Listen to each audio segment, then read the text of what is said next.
We'll be expecting thank you all for your patience. We'll be expecting a quorum fairly shortly, and at that time we will officially call our meeting to order. But now we're just going to unofficially get started. So we won't, of course, have any items to vote on until we have a quorum. But as you know, under the new format, we have some informational items. So I'm going to start with some of that, and then I'll turn the meeting over to our New York City Regional Director, Joe Taswell.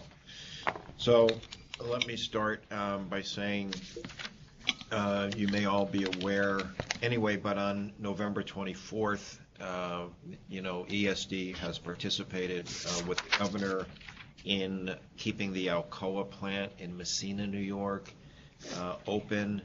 An agreement that assures its employment of at least 600 people for 3.5 years in Messina, New York. And as you know, the governor has been, and ESD has been particularly tenacious with respect to jobs in parts of New York that where they're particularly precious and where the economies aren't necessarily that well diversified. So Messina definitely falls in that category. And you recall last month we intervened with Kraft Heinz in a similar way in towns like Walton and Avon and Lowville and such. So, I think the governor's been very facile, very committed, and very effective in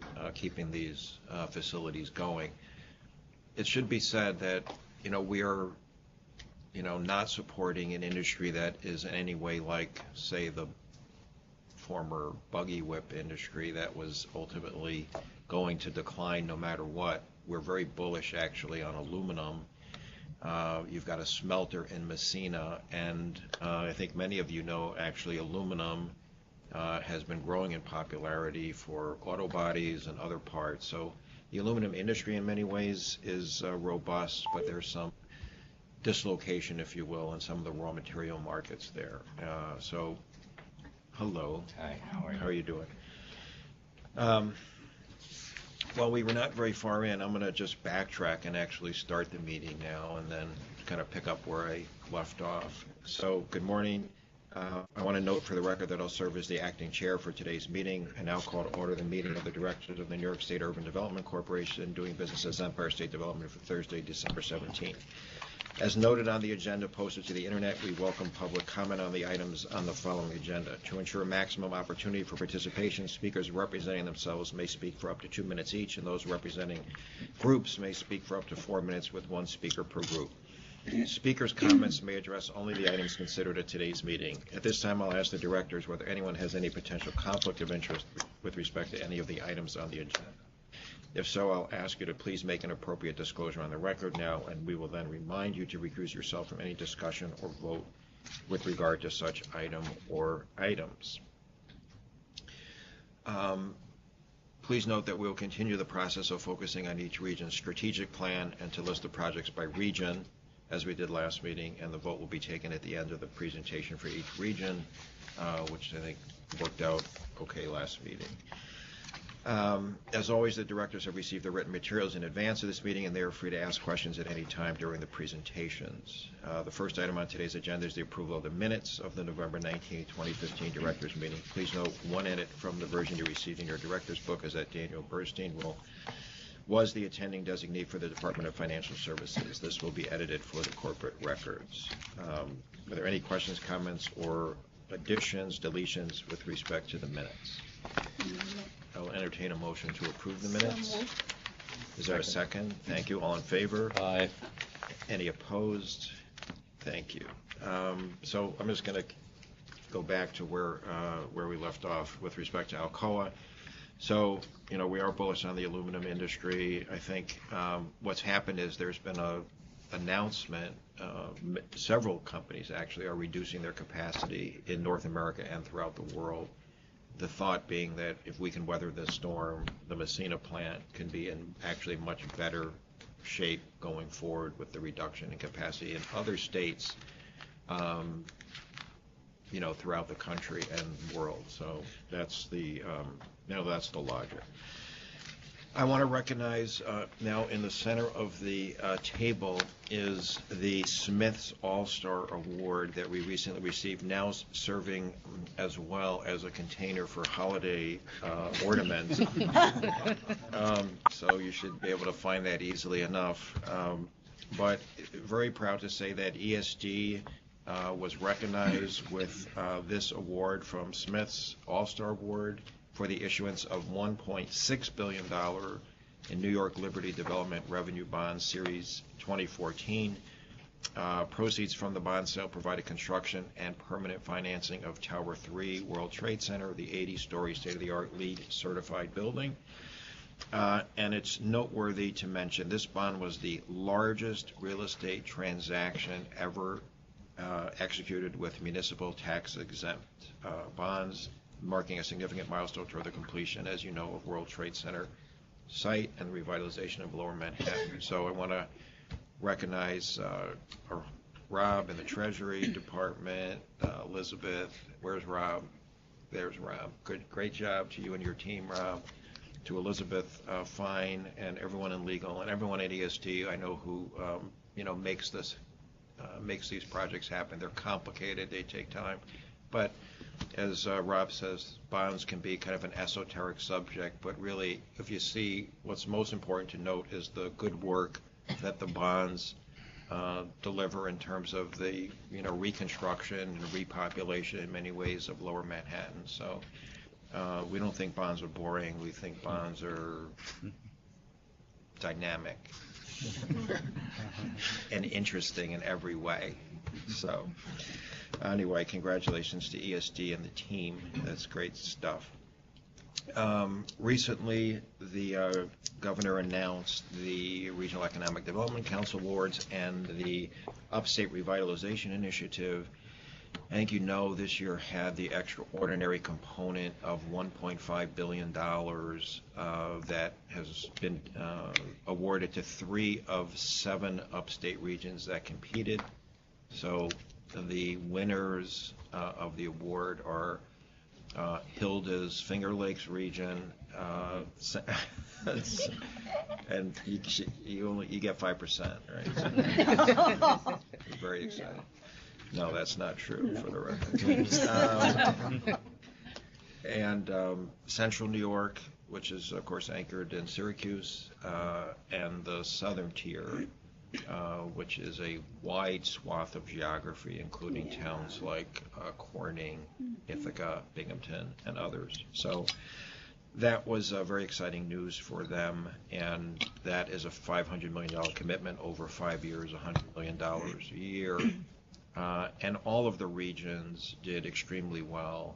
Not a single region in the state got less than, the mid $80 million, which is actually more than the highest region last year. So there was an extraordinary commitment to this whole regional economic development process and funding for projects regionally, which is a good segue to introduce Joe, because there's a certain irony that the engine really that drives the state economy, if you look at the map of New York and you look at the regions, you can barely find the New York City region. It's so small geographically, and yet is so dynamic economically, is such a disproportionate share of the economy in New York State. And thankfully, its dynamic economy has helped with initiatives like the Upstate Revitalization and the REDC process. And so we recognize this as one state, and from time to time we lean more heavily on certain regions.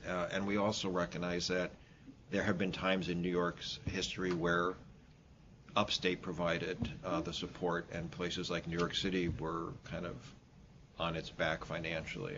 I'm old enough to remember that in the 70s. So anyway, it's good stuff, and we are very fortunate for an economy as dynamic as New York City's is to have the very professional, successful stewardship of our regional director in New York City, Joe Tazwell. So, Joe, thank you for joining us. Thank you. That is Thank you very much, Howard. That's very nice. Well, I have a very tough act to follow. Actually, maybe if you could move just a little bit, I will spin up my little presentation here.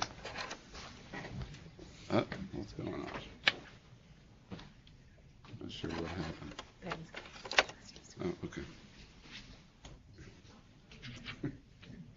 Just lay plans.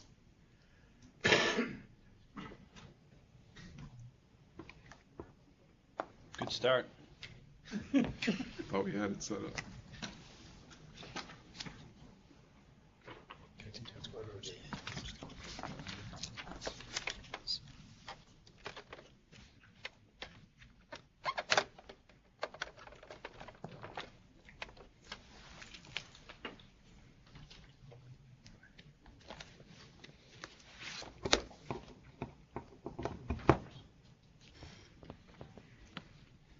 It's on. There you go.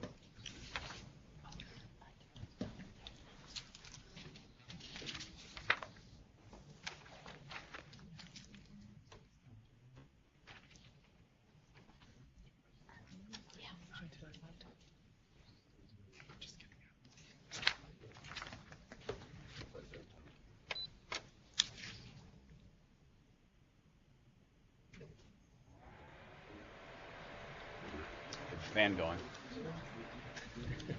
Here's something. All right. It's good. Is that a good sign?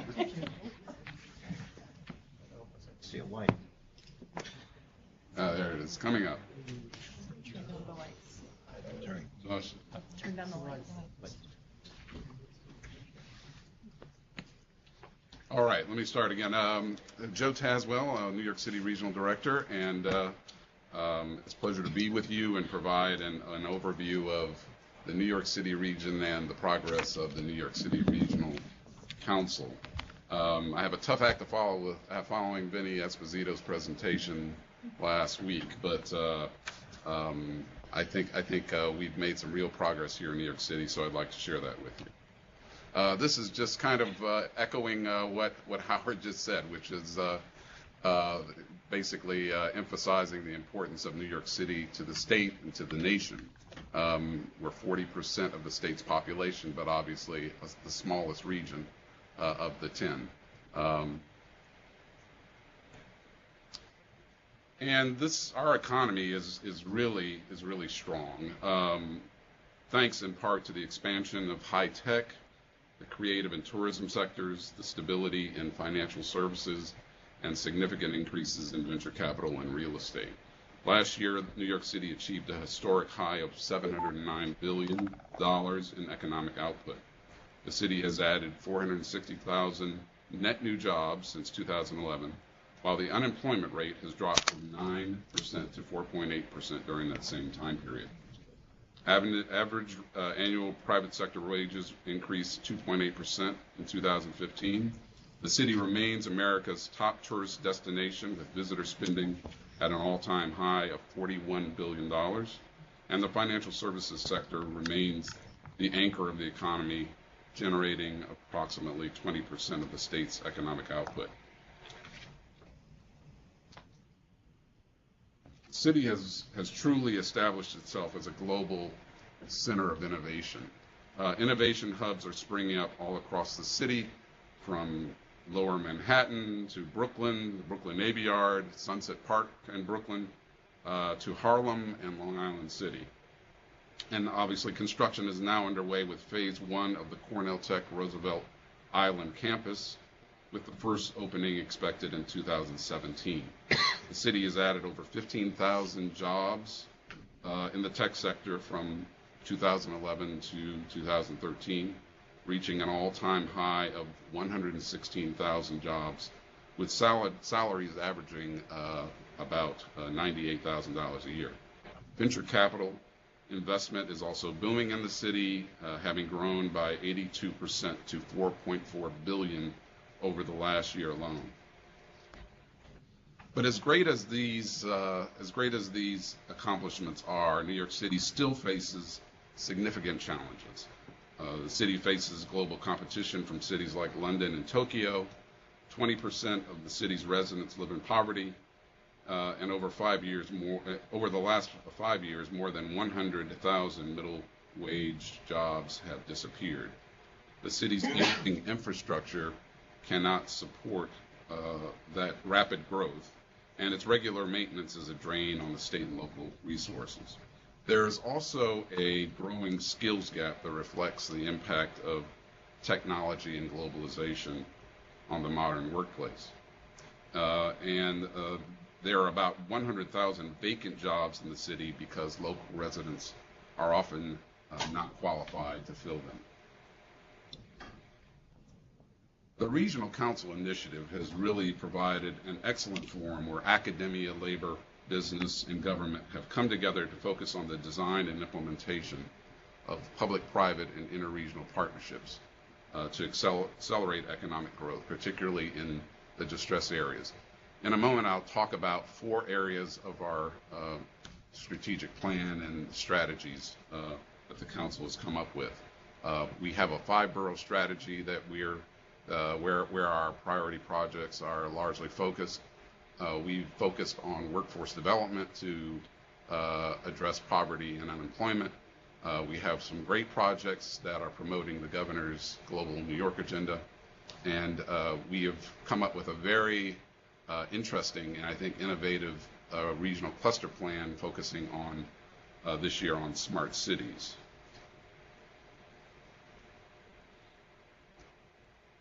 First, I'd like to kind of mention some of the Council's accomplishments for over the last 5 rounds. Council has been awarded $320 million to assess 324 projects. Nearly 85% of these projects, of the rounds 1 through 4 projects, that is, are either complete or on schedule. These projects will create and retain 25,000 permanent jobs and another 17,000 construction jobs. The projects are leveraging at a ratio of 20 to 1 more than $3 billion in total investment. And the Council has also endorsed over 100 confidential and time-sensitive ESD incentive offers, which will create and retain 76,000 jobs. This is really our 5-borough strategy. We've identified 15 formerly distressed areas that have been rezoned in the last couple of years and have received catalytic public investment.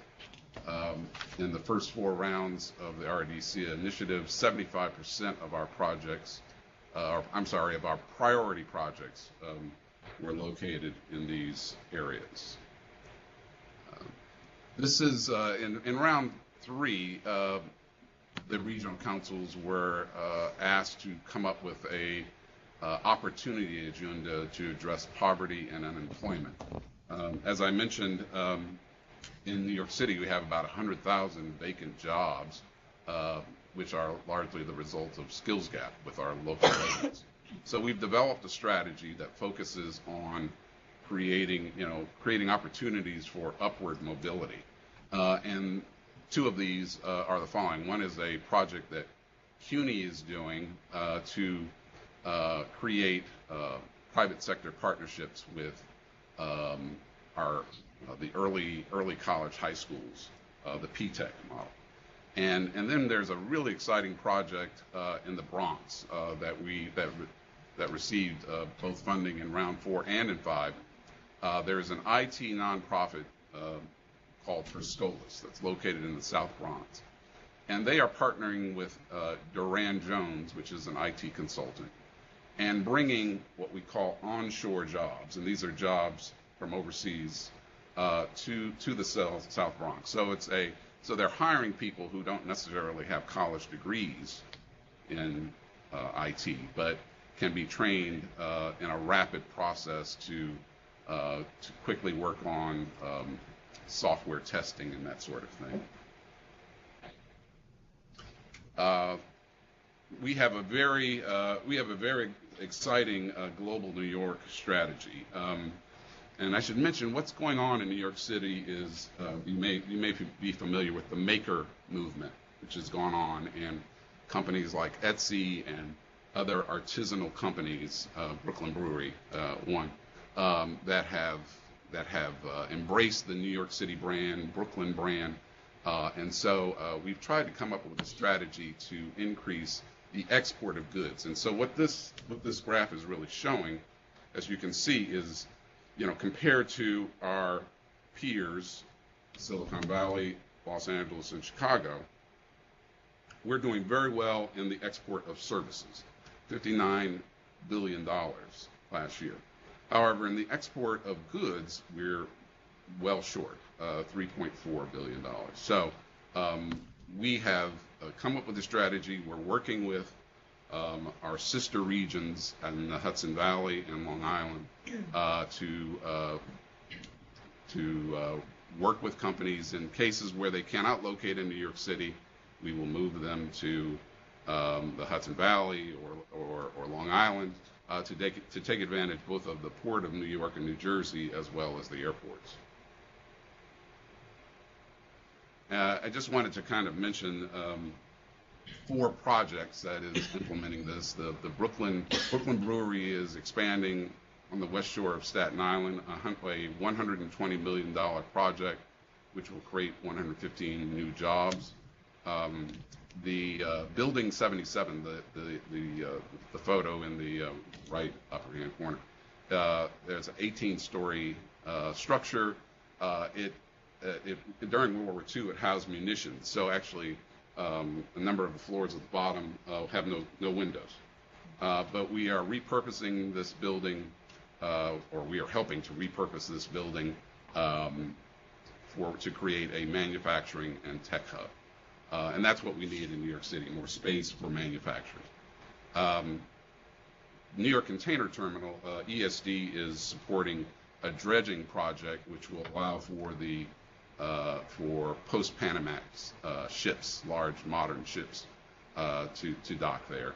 And we're also supporting a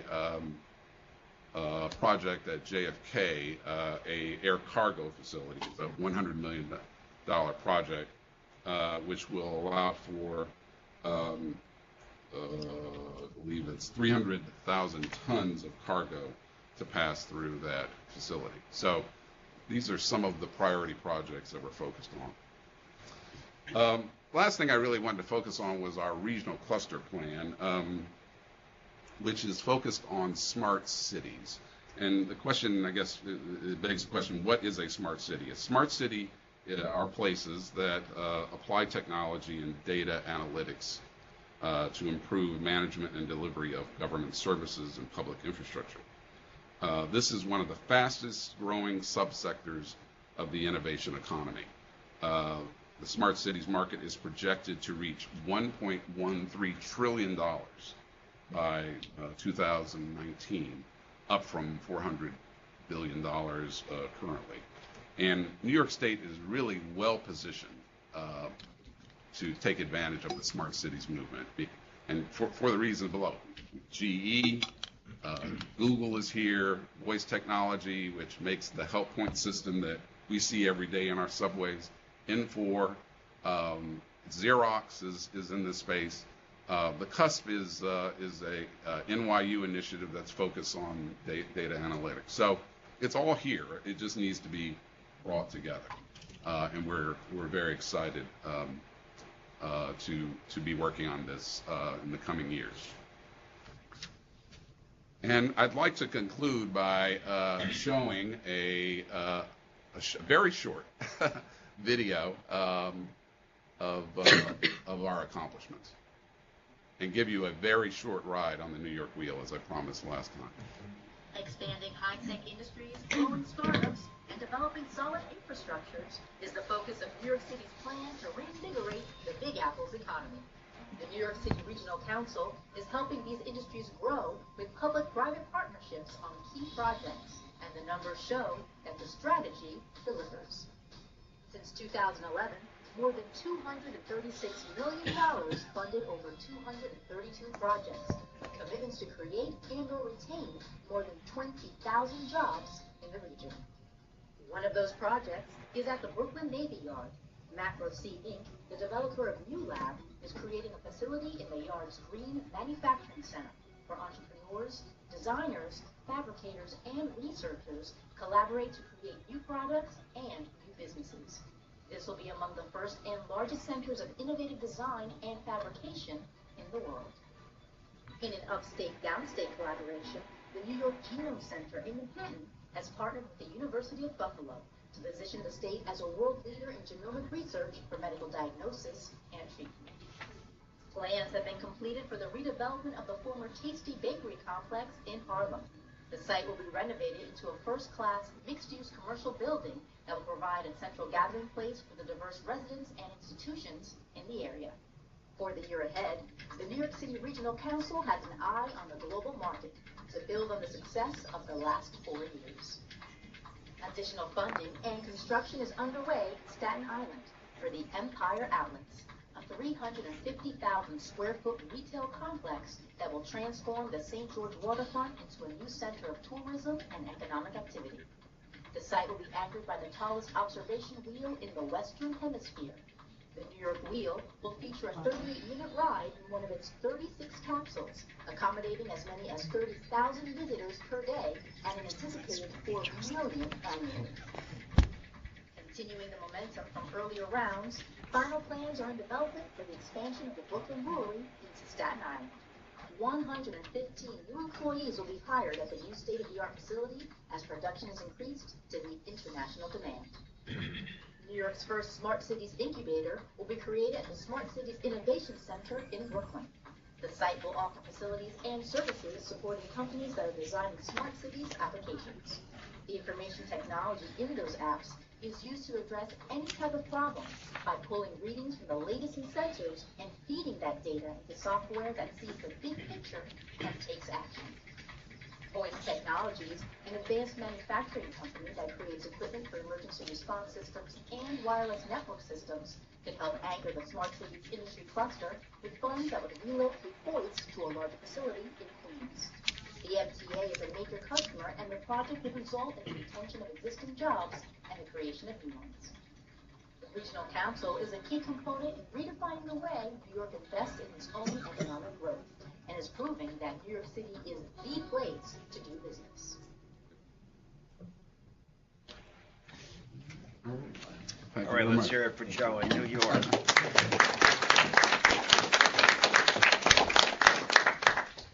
Way to go, Joe. Any questions for Joe on anything he was talking about? In upstate, the community colleges like MCC, they have the high-tech manufacturing. Is that going on here? Yes, very much so. Yeah, I mean, well, one example was the Boyce project, which has a great deal of advanced manufacturing, and in fact, we are currently working with them with the Startup New York program, which would potentially link them with a university in Queens. What's the status of the St. George project? Well, there was a groundbreaking, well, there are two, well, actually three, Lighthouse Point, Empire Outlets, and Wheeling.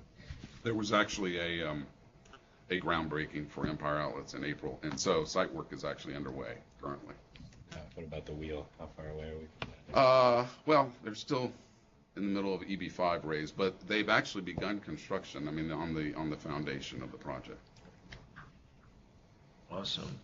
One of the things that's remarkable to me is New York City is now a magnet for venture capital, as Joe mentioned. It's actually number 2 in the country, just behind Silicon Valley, catching up. So New York City has, as Joe pointed out, managed to reinvent itself economically as much as financial services are still a key driver. The economy is diversifying in very bullish ways, in a sense. Next generation industries, genomics, life sciences, technology. It's fabulous stuff. And you see, and I know Joe's going to talk about this some more, projects that to their credit, I think the Regional Council of New York City has put a focus and a priority on these kind of catalytic investments, like in boroughs. So you see projects in Brooklyn, you see them in Staten Island, you see them in Queens, you see them in the Bronx, which is great. Okay, Glendon, will you present the summary of projects? Yes, thank you, and good morning. The directors will be requested to consider funding for 11 projects totaling $61,085,000. The projects include 3 regional council awards and 8 discretionary awards. The project will take place in the North Country, Central, Mohawk Valley, New York City, Mid-Hudson, and Finger Lakes region. Will leverage over $529 million of additional investments, retain 811 jobs, and create 504 jobs in the state. Thank you. Great, thanks, Glendon. Okay, Joe, you got about a 30-second break there, and now you're back up. Thank you very much, Howard. So I have 3 projects from New York City to present, and you had just mentioned the transformative project. The first is indeed that. The directors are being asked to approve a $30 million construction loan to be used for capital costs related to Phase 1 renovations for the $348 million redevelopment of the Kingsbridge Armory, located in the Bronx, which will be changed into the Kingsbridge National Ice Center. This $30 million loan is the first tranche of up to $138 million in ESD construction loan financing for the project. The $108 million balance of the loan financing will be brought to the directors for consideration at a later date. The Kingsbridge National Ice Center development entity was formed with the sole purpose of redeveloping the 795,000 square foot Kingsbridge Armory, which has been vacant since 1996. The developer executed a 99-year lease with the Armory with New York City in October 2014. The development team consists of Kevin Parker, chairman, a former executive at Deutsche Bank, John Neary, who's president and former executive at Morgan Stanley and Goldman Sachs, NHL Hall of Famer Mark Messier, who is the CEO, Olympic gold medalist Sarah Hughes, who's the senior vice president, and many others. The project was approved by New York City Council in December 2013. The proposed project will include a 5,000-seat ice arena surrounded by another 8 ice rinks, approximately 64,000 square feet of related program space, including wellness and ice training center, curling rinks, lockers, equipment storage, 58,000 square feet of food concessions and retail, approximately 50,000 square feet of community space as well, and on-site parking for over 450 cars. The proposed ice rinks are intended to be used by neighborhood students and residents, high school and college leagues, non-professional hockey teams, figure skating, speed skating, and other ice events. The project is expected to create approximately 400 new jobs and over 1,300 construction jobs. This project is subject to a community benefits agreement where the developer has agreed that the jobs will pay a living wage. Also, as per this agreement, the developer has committed to hire at least 51% from the community. This construction loan will be repaid from EB-5 loan proceeds, which are anticipated in the spring of 2016. The loan will be secured by a $10 million guarantee from the Kresge Foundation, as well as a first lien on tangible and intangible assets, the lease, intellectual property, and other tax credits that are coming into this transaction. The project is in line with the key objective of the Regional Council by improving quality of life in the city by creating cultural and recreational facilities that bring visitors and strengthen the jobs in the outer boroughs. Thank you. Great. Joe, we're going to ask you to go through the other projects, okay. and then we'll go back and ask any questions on either of them. Very good. That you present. Sounds good. The second request is a grant for $4 million for ABC to be used for costs related to set construction and production equipment related to filming a Marvel television series totaling a minimum of 52 episodes and a mini-series of over 4 years. This $4 million project is part of a larger $200 million project, which will result in the creation of 200 new jobs and retain at least 100 of those jobs through January 2017. Current employment is currently 267 jobs. The production will be located at Broadway stages in Greenpoint, Brooklyn. The production centers around 4 Marvel characters: Daredevil, Jennifer Jones, Luke Cage, and Iron Fist. And production will conclude no later than December 2017. Greenpoint Williamsburg is one of the 15 opportunity zones identified in the Regional Council's strategic plan.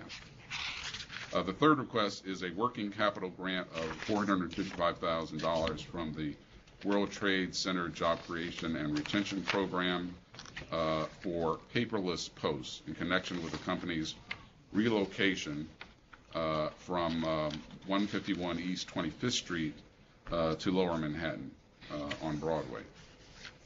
This company was established in 2009 and is an e-commerce company focusing on design-driven online and printed stationery, including greetings, invitations, custom stationery. In 2013, the company introduced its first line of stationery, bringing timeless tradition to fine paper users. The company approached us in 2012 about a possible move to Lower Manhattan, hoping to maintain its presence and 51 jobs in New York. As part of the move to Lower Manhattan, the company has agreed to create 76 new jobs. Indeed, the company has met this job commitment and the project is complete. Again, this project is in line with the Regional Council's strategic plan as it is located in Lower Manhattan, and it also fosters innovation. Thank you. Okay, great. I'll ask the directors if they have any questions for Joe on either of the 3 projects that he's presented, be it Kingsbridge Armory, ABC Capital, or Paperless Post. Joe, if I have it right, I think the materials on the Kingsbridge project are not in the booklet, and the team is getting copies of those. Oh, yeah, Is that correct? Supposed to have been sent And under I a separate believe, code. I believe they would have been emailed. They went out after the board books had gone out. They did, and they said there'd be copies available, but maybe they're right here.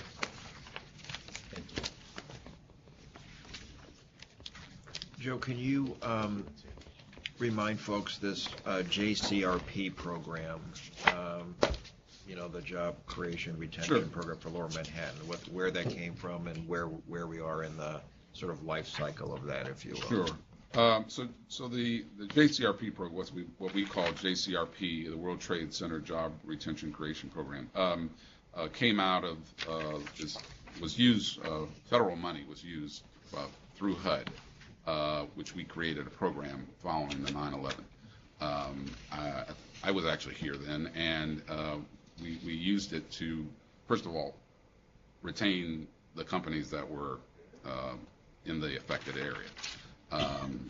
And so over that 14 years later, Lower Manhattan continues to be a priority area, populating and repopulating, diversifying the economy there. And so what we've seen is a lot of tech firms moving downtown, a lot of firms in the publications area. And so Lower Manhattan is much more diverse than it was following 9/11. So that's where we are. We're actually at the very end of I believe, the program. So this was actually an offer that was made in 2013, I believe. And so we are now ready to bring this for your approval. Yep. Great, thank you. Any other questions or comments on any of the projects that Joe's presented? Joe, just briefly on Paperless Post, it's a great company. Many of us have used its excellent services. How do you assess the wisdom of supporting a company like Paperless Post that has, I think, most people would say, a pretty bright future compared to other companies that come before you and make an application? Well, one of the things we first look at is whether this is a company that is a flight risk to New York State. So that's in addition to their growth potential. And I think in this case there was a flight risk potentially with New Jersey. And so we asked for a gap analysis from the applicant so we can compare costs. We know we're not often able to compete with New Jersey dollar for dollar, but we're hoping that we can make an offer that kind of incorporates New York City's value add and value proposition, as it were. And so that's kind of how we evaluate all of the companies that come to us. And these flight risks are real. I mean, New Jersey has a very lucrative incentive program. So I hope that's helpful. It is. Thank you. Can you give us any sense of the number of companies that come and apply for grants from your organization, and kind of what percentage ultimately get support? Well, I mean, as I think I referenced in the presentation, I would say we have received since early part of 2012 at least well over 100 time-sensitive offers. And so I'm not including the CFAs or the projects that go through the consolidated funding application. I guess I'm talking about projects that are time-sensitive and need for us to respond quickly. So there are about 100 that we've done in the last over the last 4 years. I was just trying to get a little bit of a sense of the filter. If there are 100 companies that seek support, we typically grant relief to X percent? I don't know. We'll get through all the different avenues, including the CFA process. Probably, I would guess, at least a couple of thousand, if not more, through the CFA process and through our other, we have our originators and folks come and knock on our door as well. So if we're doing 300 or 400, and there's at least a couple thousand applications. Great. Thank you, Kevin. I think it's worth pointing out that, New Jersey has some of these programs to try and help them compensate for the tremendous disparity in the benefits that New York offers companies by virtue of being located in this most dynamic economy with all of these consumers, our amazing colleges and universities, and our world-leading cultural institutions.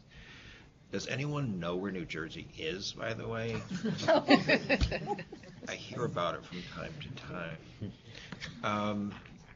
So we are, we do compete, of course, with New Jersey every once in a while, but I think we've got a great record there. Any other questions or comments on the 3 projects that Joe has presented? Is there a motion to approve them all? So moved. Second. All in favor? Aye. Any opposed? Great. Thank you, Joe. Fabulous. Let's see, where are we? Steve, are you on the line from the North Country? I am. Good morning. Today we're presenting one project from the North Country for your review and approval. Per Howard's introduction earlier, before you today is the first of 2 grants to Alcoa as part of an agreement to maintain operations in Messina and retain 600 jobs there. For this grant, we are requesting approval of $20.6 million for Alcoa to be used for working capital purposes. As a result of this grant, to support operational expenses and a capital grant we will present to you at a future meeting, as well as 245 megawatts of low-cost power from NYPA, Alcoa has agreed to continue to maintain operations at their Messina West plant and has committed to maintain 600 jobs at the plant through March 2019. Preservation of these 600 jobs is vital to the economy of the North Country.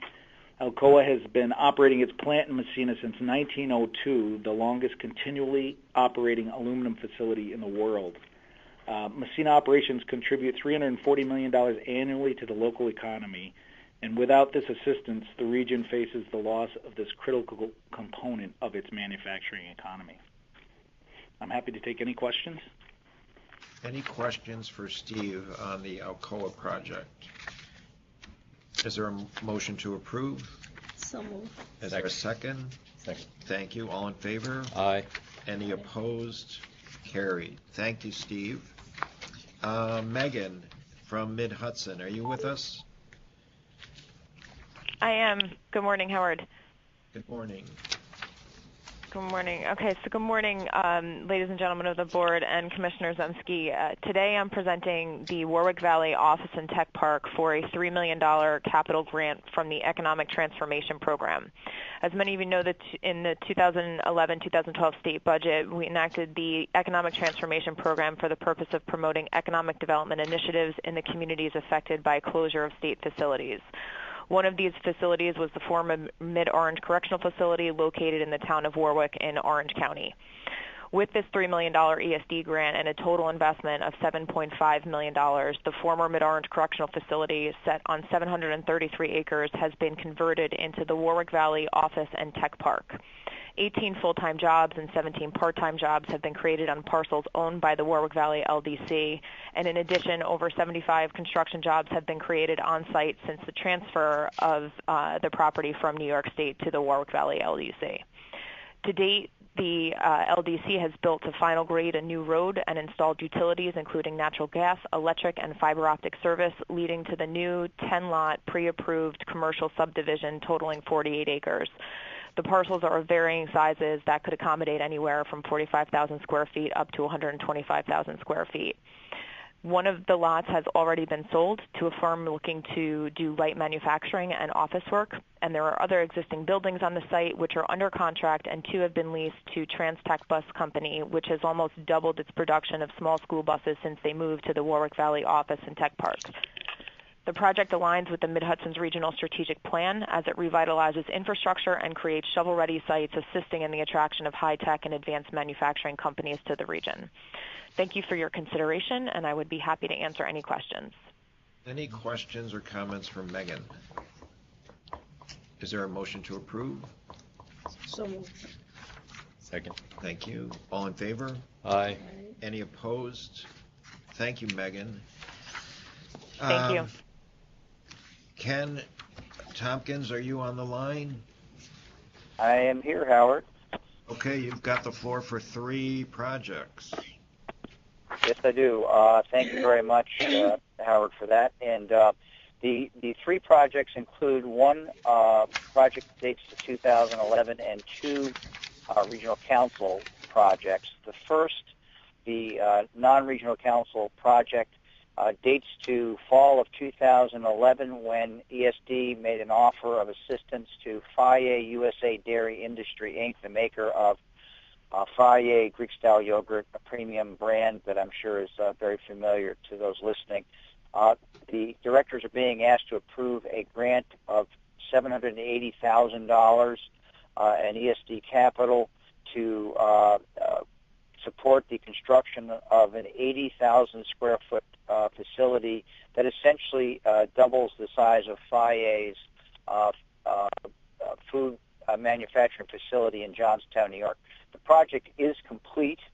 The grant and the project had essentially retained 160 existing jobs.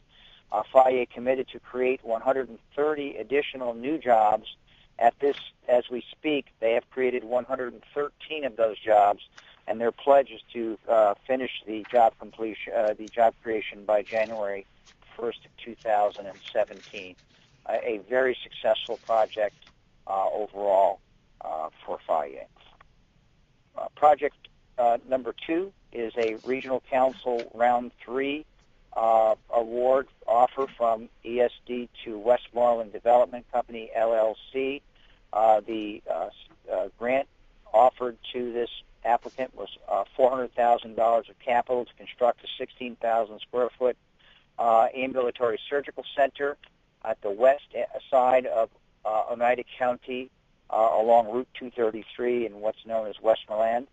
The applicant pledged to create 20 new jobs. The facility had its ribbon cutting just a couple of months ago. It's affiliated with Oneida Health Systems, which runs Oneida Hospital. To date, they have created 15 new jobs. And the third project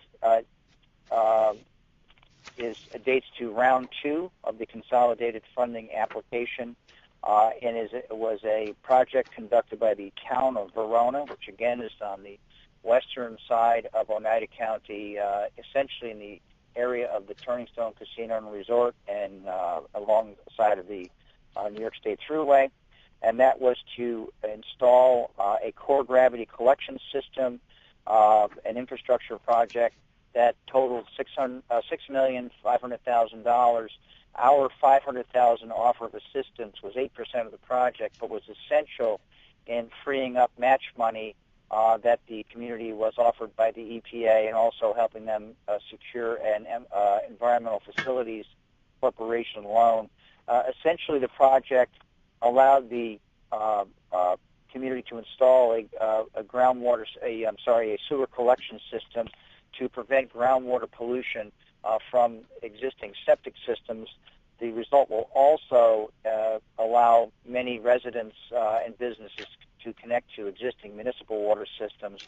And of course, this is really important to a very sensitive watershed, the Oswego River and Finger Lakes Drainage Basin. So I'm able to take any questions you may have. Any questions for Ken in the Mohawk Valley region on either of these three projects, Fahey, Westmoreland, and Verona? Ken, just a quick question, since you've now helped me pronounce the yogurt.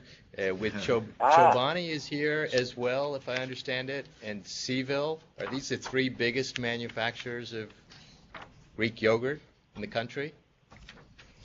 I believe they are. Chobani is larger than Fahey. Fahey predates Chobani. Interestingly, there's I don't want to say a relationship per se, but Fahey operates its plant in Johnstown in the industrial park. Behind it is a cheesemaker, Euphrates, which is related to Chobani. So that's kind of a little aside, but between the two, they are probably the two of the larger you can say Greek or Greek style. There was a little controversy around that. But when you look at Fahey's actual size, according to the materials we've produced, they account for about 4% of the refrigerated yogurt market, which is much, much smaller than some of the bigger names like Yoplait and Dannon, who also make Greek styles of yogurt. Fahey is, I think, one of the oldest, and I believe is the largest yogurt maker in Greece. And they actually only recently moved offices to Luxembourg. That had, I think, more to do with what's happening with financial markets and the like. But it is a very significant provider. And Chobani is just to the south of the Mohawk Valley region in the southern tier. Right. Thank you for the tutorial. Sure. Good stuff. Good stuff. Any other questions or comments for Ken? Is there a motion to approve the three projects? So moved. And a second? Second. All in favor? Aye. Any opposed? Thank you very much. Thank you, Ken. Thank you, directors. Thank you, Howard. Okay. Jim Fail from Central New York region. You've got three items if you're with us. I am, and that was a nice segue. The first project that the board will be looking at today is a Seville yogurt, which the grant is a $500,000 capital grant to construct a 40,000 square foot Greek manufacturing yogurt facility as well as equip it. The total project cost was $41.9 million. The project is complete, and the plant has been operational since July of 2014. The company has hired 40 of the 78 jobs that it has committed to for this project, and this is consistent and supported by the regional council in its efforts to grow the agribusiness industry.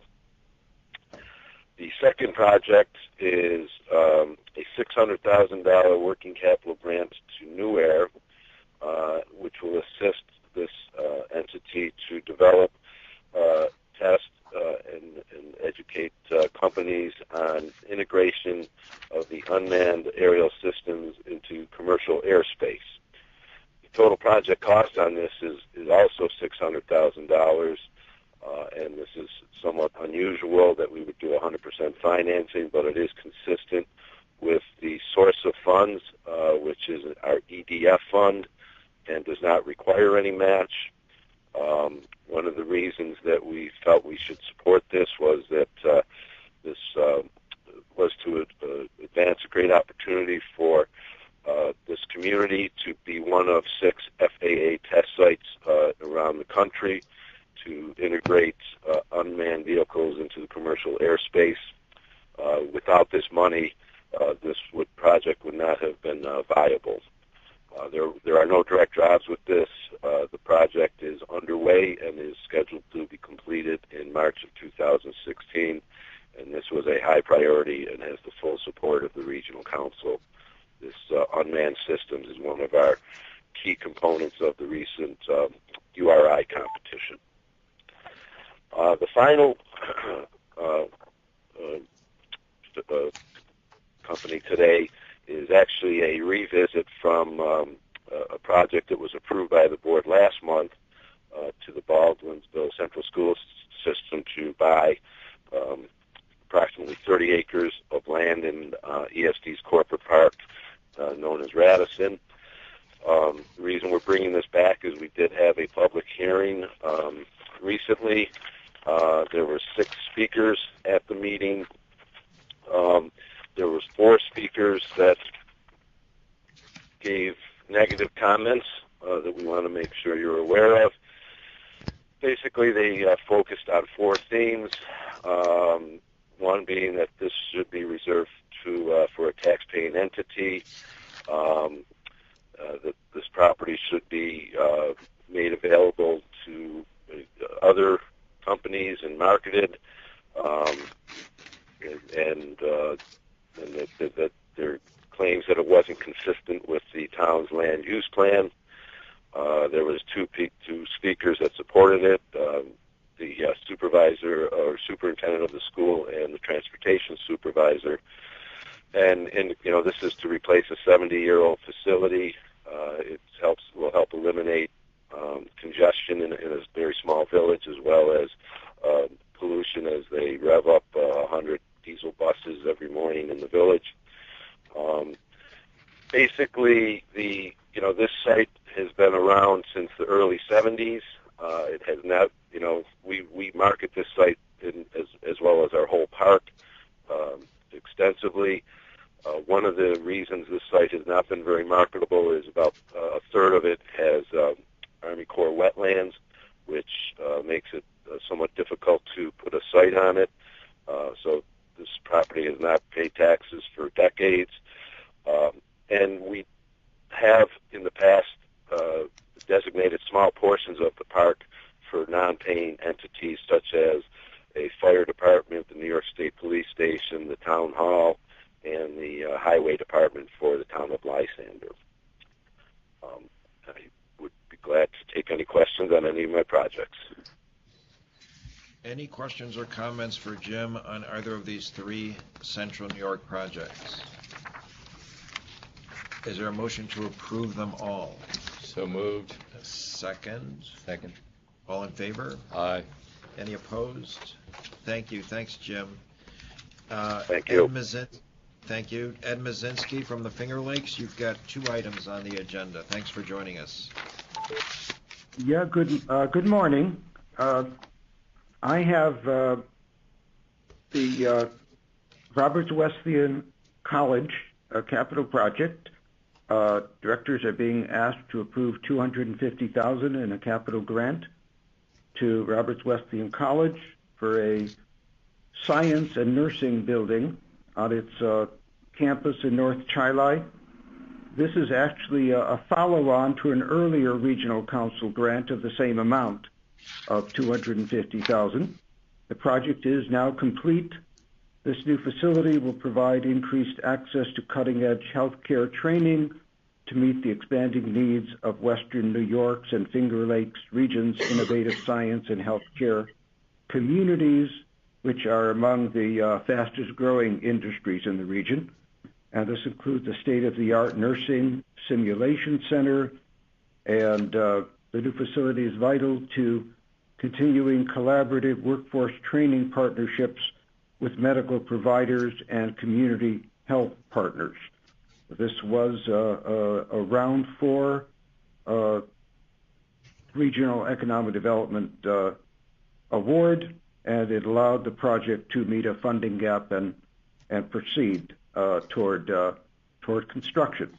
I'd be happy to answer any questions on that project. Ed, why don't you finish both projects?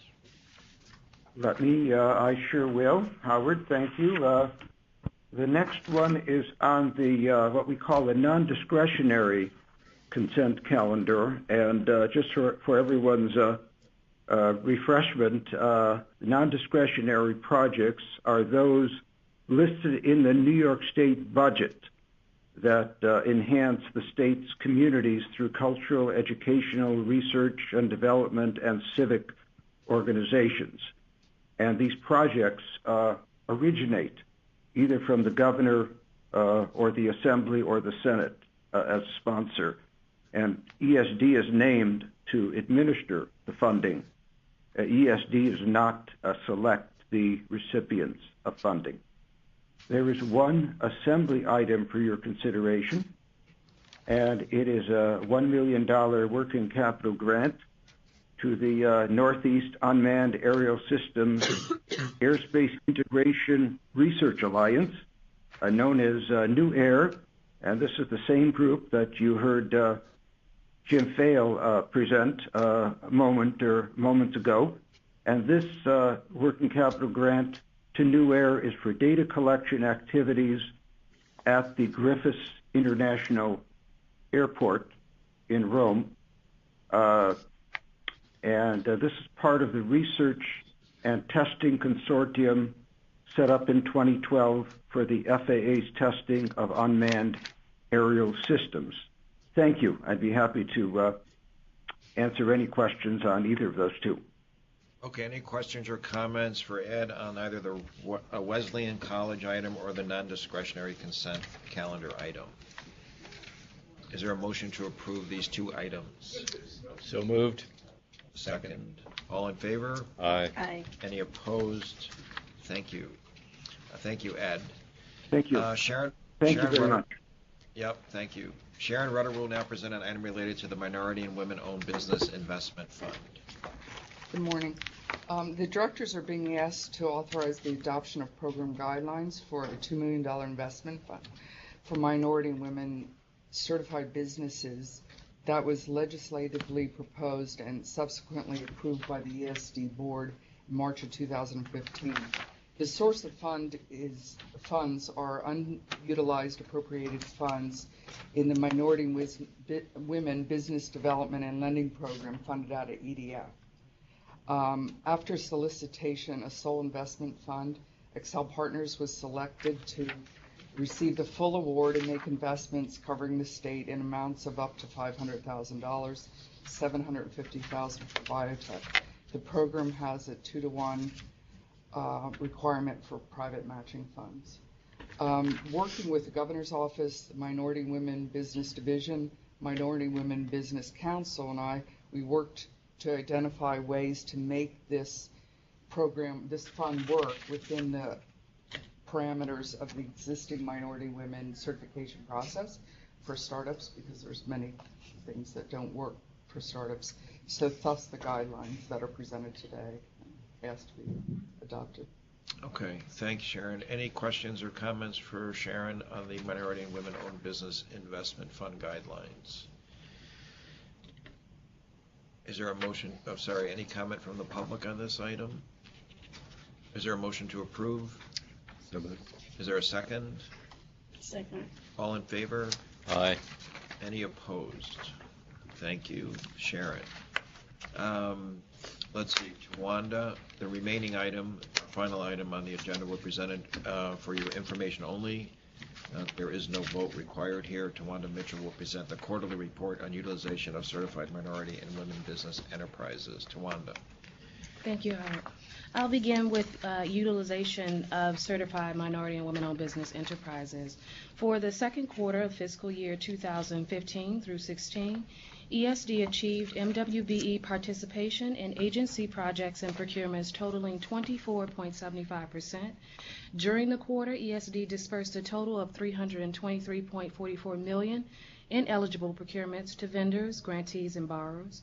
Of the eligible procurements, $80.04 million in payments were reported to MWBEs. With respect to initial commitments, for the second quarter of fiscal year 2015 through 16, ESD and its subsidiaries executed a total of $17.75 million in procurement commitments, of which $17.5 million were MWBE eligible procurements. Of the eligible procurements, $4.43 million, or 25.32%, has been committed to MWBEs by ESD, its subsidiaries, and primes. Thank you. Any questions for Tawanda? Thank you, Tawanda. Can I have a motion to adjourn the meeting? We have no other items on our agenda. Is there a motion to adjourn? So moved. Thank you. Thank you, everyone, for your participation. Joe, particularly, thank you for your participation and presentation. Thank you all. Great.